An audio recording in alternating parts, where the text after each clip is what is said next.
What's going on in that opening scene in the Halloween Ends trailer? Is that not Michael? Let's talk about it.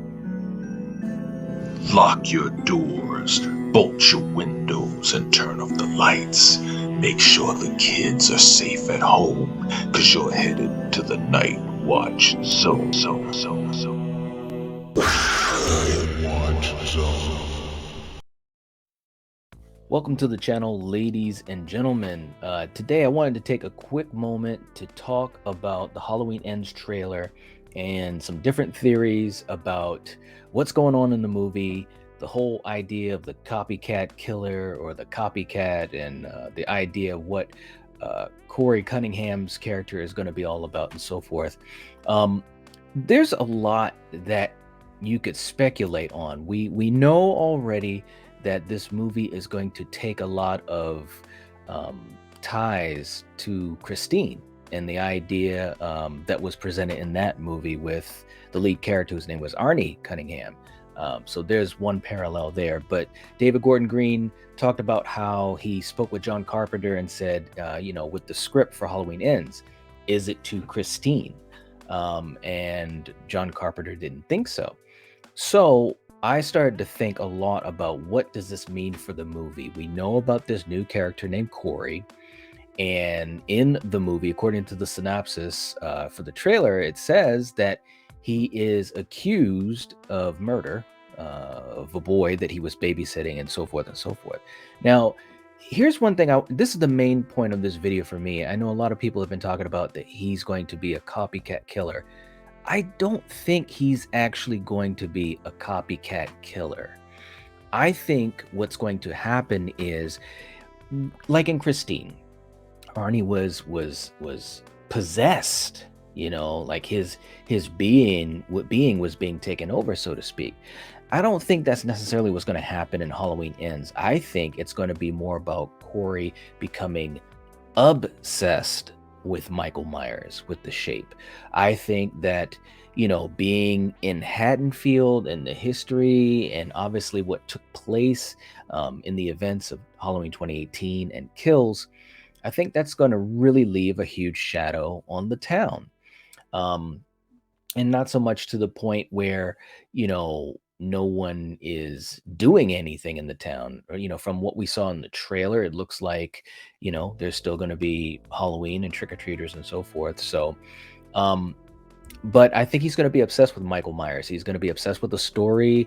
And I think also it's going to be one of those things where, because he's accused of murder, and there's this little boy that he was babysitting, I think there's going to be a lot of parallels that are going to be tied to Michael Myers from people accusing him.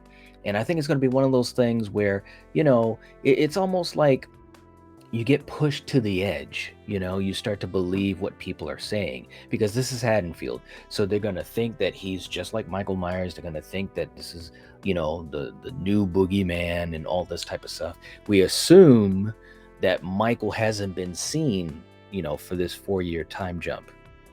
And if he has, it's been very, here and there, maybe, and obviously maybe if he's killing people or what have you.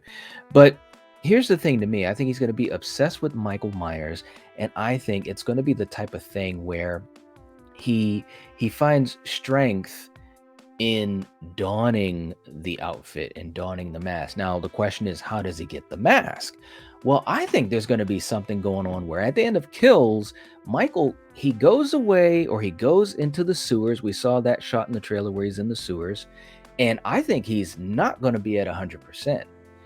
Either that, or he's going to be in one of those states where he's just kind of staring. He's just kind of like on autopilot. And we've seen that from him in the recreation scene in Kills, where once he came out of the house, he's just standing there, just like he did in 78 when they showed the flashback of him after he killed Judith. He's just standing there. His parents are like, Michael, and he's just standing there. He's just blank, the blackest eyes, the devil's eyes. We also saw that in Halloween 2018, where he was just standing there until the mask came back into play. And that's when he did the little head tilt, you know what I mean? So I think that Michael is going to be down in the sewers just either chilling or recuperating.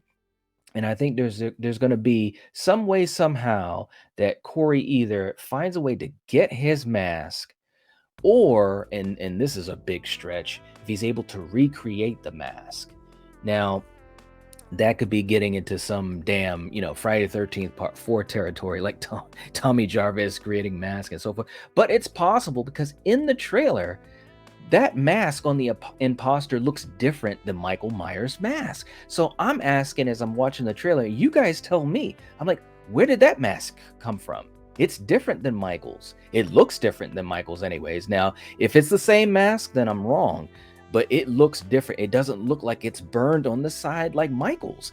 Michael has those burns on the side, man. Anyways, long story short, he's going to find that putting on the costume, putting on the mask, it like imbues him with strength and so forth. And I think he's going to be using it not to kill, but almost to be like, like scaring people, like kind of pushing right to that edge. And that scene that we saw in the beginning of the trailer, when you see the point of view, the POV, and going up the stairs and then opening the door. Now we see all the fingers on Michael's hands, so we know that's not Michael. So that's the imposter. And when he opens the door and Laurie is waiting with the gun and so forth. Now, when you watch that scene, it's cut up, right? So part of me is thinking one of a couple things.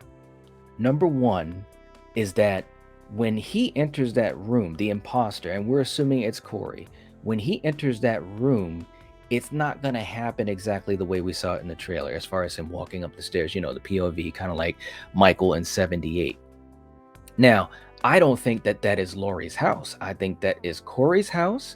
And I think some way, somehow, she finds out that he's the imposter, or she suspects that he's the imposter. Because you got to understand, if he's obsessed with Michael and he's befriending Allison, there's no way that he's not going to ask about Laurie Strode and what happened, back when she was younger and babysitting and so forth, all those types of things. And I think one way or the other, Laurie is going to figuring out that something's going on with Corey. And plus, he's accused of this murder anyways.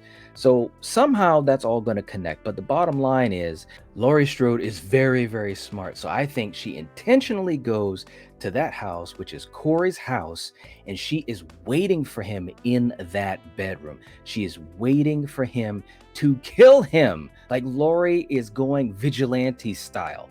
Anyways, that's what it looks like to me, because when that door opens, you can see Laurie getting out of the chair and moving over to the side. And then as the door opens, she's there with a gun pointing right to the imposter. Now, maybe she thinks that it could be Michael. Maybe it's a trap to try to bring Michael there, but it backfires and it's actually Corey. I don't know, but there's a lot of different ways it could go. But I think the bottom line is that Laurie Strode is going to be at that house. It's not her house. She's going to be there waiting for either Michael or the imposter, if she doesn't actually, find out that maybe Corey is just doing this to scare people and he's not really evil. He hasn't crossed that line yet. So either way, the bottom line, Laurie Strode is going to be there waiting for somebody to put a cap in him.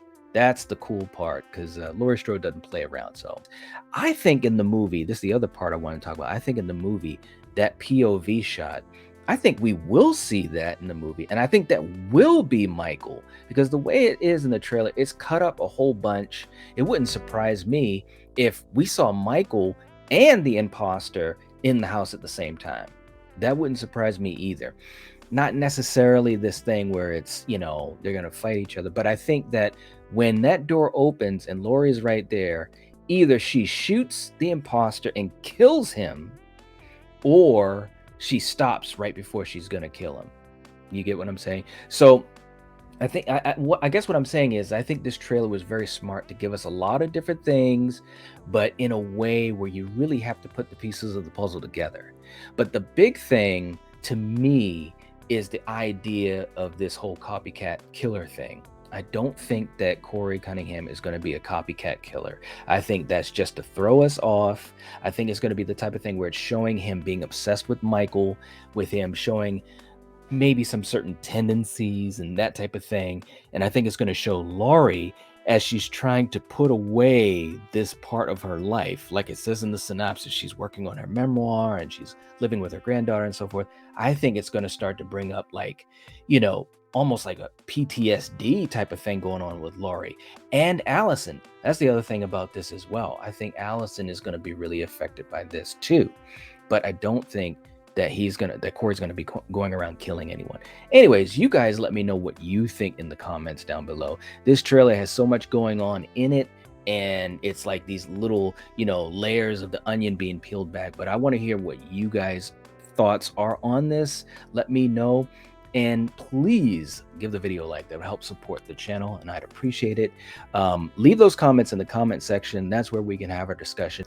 And if you have not subscribed to the Night Watch Zone, what are you doing? This is the time to do it, and we're having a lot of fun with these discussions. So anyways, I'll catch you guys later. I'll be talking more about this trailer and some different theories that are going around in my head as well as out there. So anyways, if you're watching this, if you're listening to this, you are the Night Watch.